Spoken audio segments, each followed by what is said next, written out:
প্রত্যেক দিন কথা তো আমাদের বলতেই হয়, আর কথা প্রসঙ্গে আমরা প্রায়ই বলে থাকি, আমি একই খাবার খেয়ে বিরক্ত হয়ে গিয়েছি।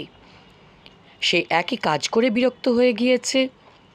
তুমি কি জোর বাজনা শুনে বিরক্ত হয়ে যাওনি?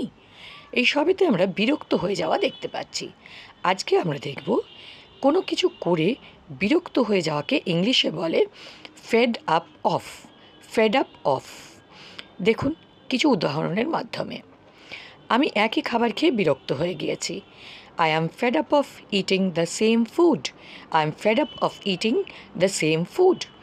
সে একই কাজ করে বিরক্ত হয়ে গিয়েছে। He is fed up of doing the same job. He is fed up of doing the same job.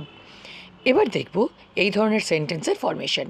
প্রথমে সাবজেক্ট, তার সঙ্গে helping verb plus fed up of, তারপরে rest of the sentence. She হলো subject, is verb, fed up of আর reading the same story rest of the sentence. আরও example, তুমি কি জোর বাজনা শুনে বিরক্ত হয়ে যাওনি? Aren't you fed up of listening to the loud music? এবার আপনাদের জন্য কোয়েশ্চেন, আপনি একই ভুল করে বিরক্ত হয়ে যাননি? উত্তর কমেন্টে লিখুন।